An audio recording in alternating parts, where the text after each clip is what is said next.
Hi guys, I'm Mike. And I'm Stephen. And this is Indy Fanatics, your home for IndyCar content with weekly podcasts and feature videos.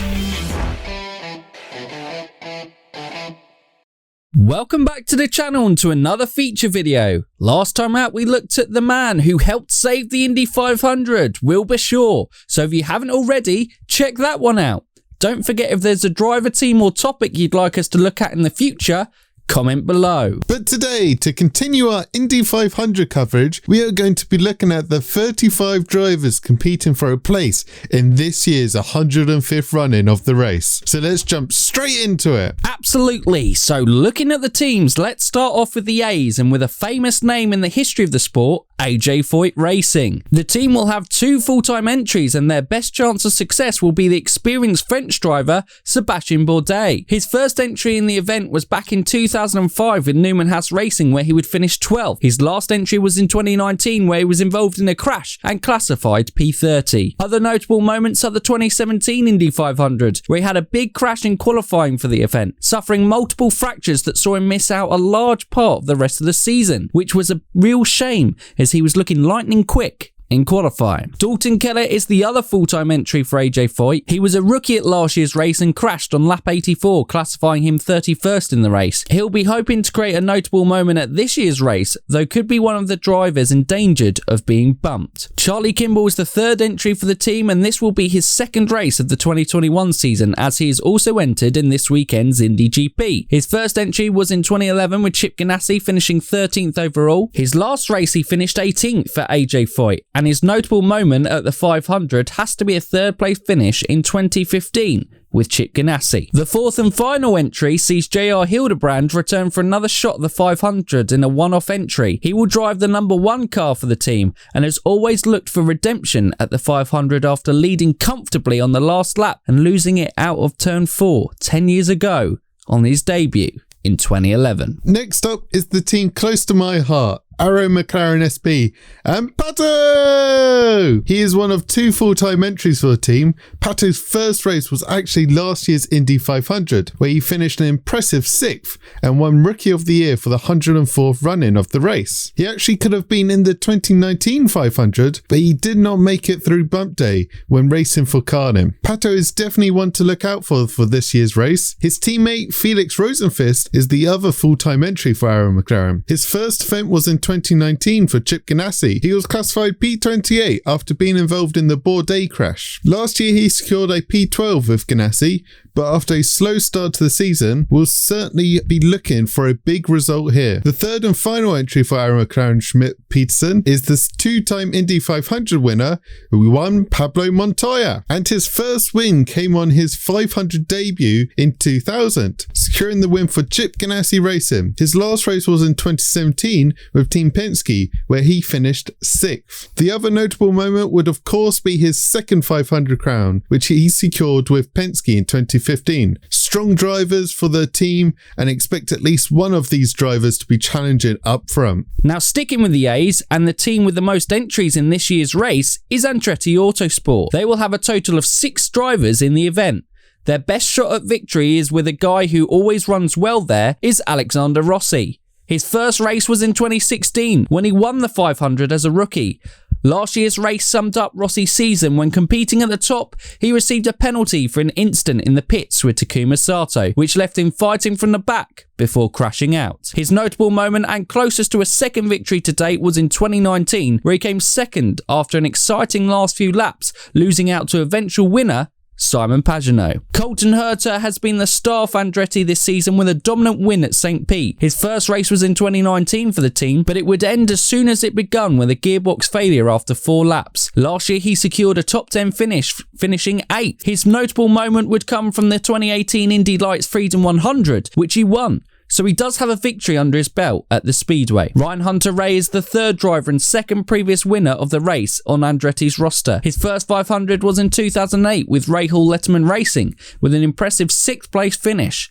His last race was in 2020 for Andretti, securing 10th. Though as a championship contender, Hunter-Reay has dropped off the past few years. His last 3 500s have been top 10 finishes, and he did win the event in 2014. The last full-time entry is James Hinchcliffe. His first race was in 2011 for Newman-Haas Racing, where he would be classified P28 after crashing out of the event. Last year he finished P7 for the team, and his notable moment at the 500 would be his terrible crash in 2015 when part of his suspension impaled him. He would make a full recovery and in 2016 would put his car on pole.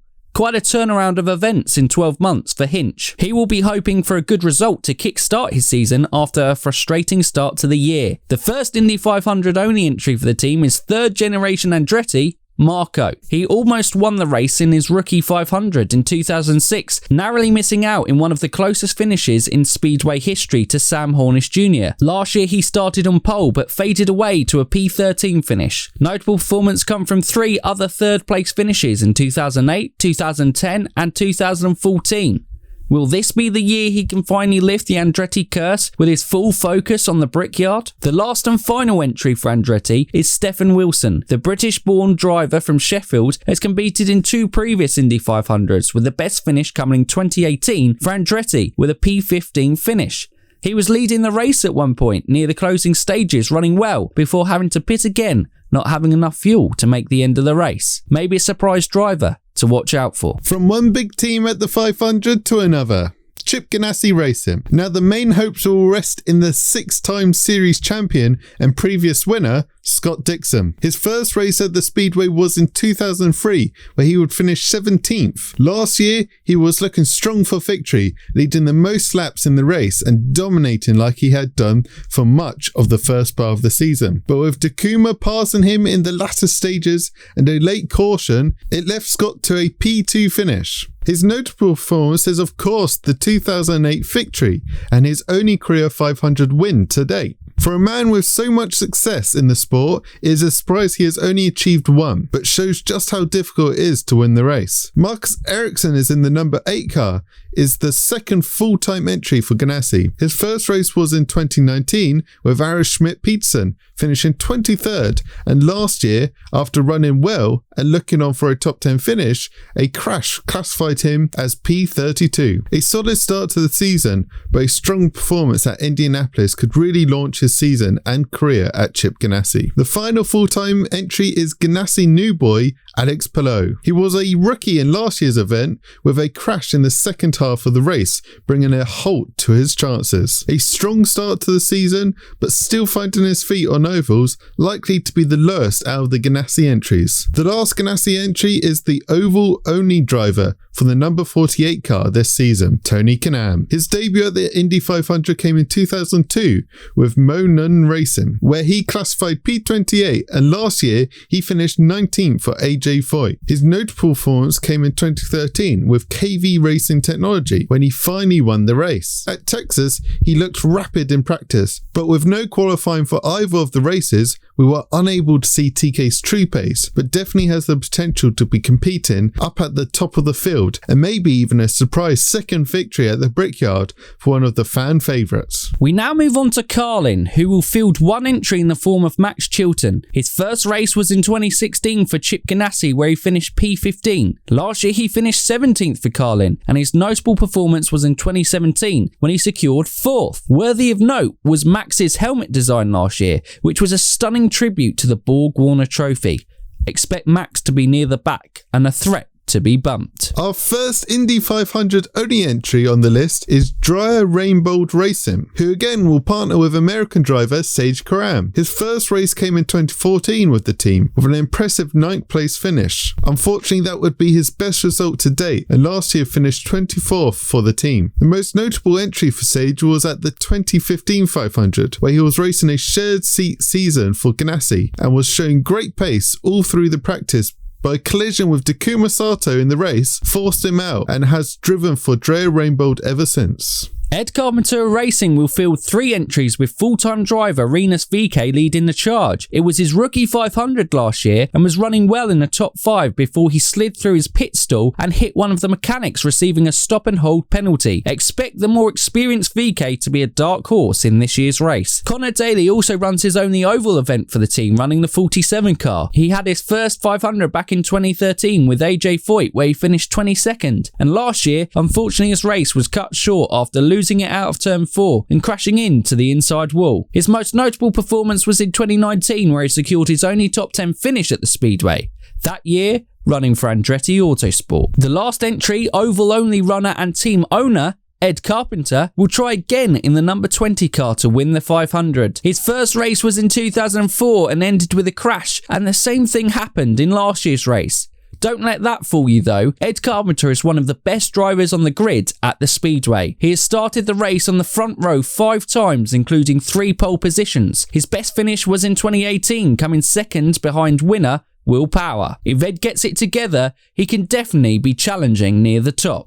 Shank Racing for the first time will field 2 entries at this year's Indy 500. Their full-time driver Jack Harvey's first race with them was back in 2017, and it ended when he crashed trying to avoid debris for Connor Daly's car. Last year was his best result to date, with a top 10 finish, placing 9th. It showed how the team and driver had grown together, and like Colton, is a previous winner at the track in the Freedom 100. Alongside him in the team's part-time seat is Speedway legend Helio Castroneves. 3-time winner of the race, he won his first attempt back in 2001 and his second in 2002. His third came in 2009 and has been searching for the elusive 4/500 win ever since. Last year was his last race in IndyCar for Team Penske, ending a 21-year association with the team, and finished 11th. Great experience for the team to have, though unlikely to claim his 4/500 win now. The big benefactor will be Jack Harvey, who will be soaking up all Helio's experience. Next up, we have Rahal Lanigan Racing, and there is only one place to start off here, and that is with reigning 2-time Indy 500 winner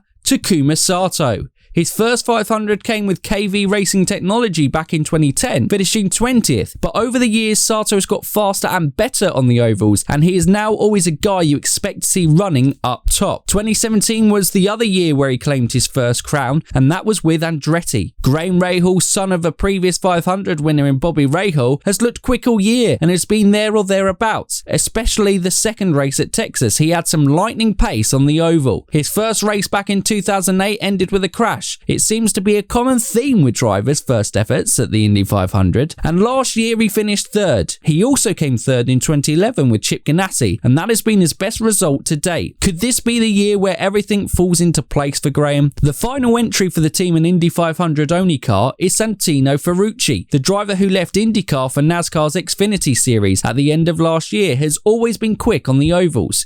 He was a Rookie of the Year at his first 500 in 2019, finishing 7th, and last year he secured an impressive 4th. Ferrucci, with the other 2 Rahal Lanigan entries, have a really good chance to lift back-to-back 500s for the team. But now it's time for the big boys, the most successful team in the Indy 500 history, Team Penske. Now, 2 of their drivers are already previous winners in Simon Pagenaud and Will Power. Simon's first race was in 2012, where he finished 16th. Last year, he finished a disappointing 22nd in a year full of struggles for the driver. But the most notable performance is, of course, his 2019 crown, where he held off Alexander Rossi for the win. Will Power's first 500 came in 2008 with KV Racing technology, and he finished a respectable 13th. He finished last year's race in 14th, and his most notable performance came in 2018 with his 500 win at the Speedway. Joseph Newgarden, however, has been the team's leader the past couple of years with 2 championship wins, but he has had to watch his 2 teammates lift the crown as his efforts have fallen short. His first 500 came with Sarah Fisher Hartman Racing, retiring from the race and being classified P25, and last year he finished 5th after the Honda shot into the distance in the last stint. His best finish came in 2016 with Ed Carpenter Racing, where he came 3rd. An Indy 500 is all this talented American driver needs to assert his name as one of the greats of the sport. Penske's final entry is the only full-time rookie in this year's series, which is Scott McLaughlin. A fantastic performance in race 1 at Texas shows that there is some skill for Scott in oval racing, but the Indy 500 is a different beast. It will be interesting to see how the talented Kiwi gets on in his first 500 in what has has been a strong rookie season so far. Now, not an official Team Penske entry, but the team has definitely helped with the formation of Repetto Autosport. This female-led team will see Simona De Silvestro pilot the number 16 car. Simona, a driver with plenty of pace and talent, finished 14th on her debut back in 2010, and her last race came in 2015 for Andretti Autosport, where she finished 19th. A top 10 finish would be a great return for the team on their first outing. Now, with 35 entries, it sees the return of Bump Day, where 2 drivers will miss out on the main event. We already mentioned Carlin and Max Chilton being one of the drivers at risk. Well, another team and its drivers in danger is Foyt Racing. Recently a fairly competitive team at the race, with Ferrucci just last year securing a P4 finish. But other than Roman Grosjean, the coin cars have looked a bit off the pace so far this year.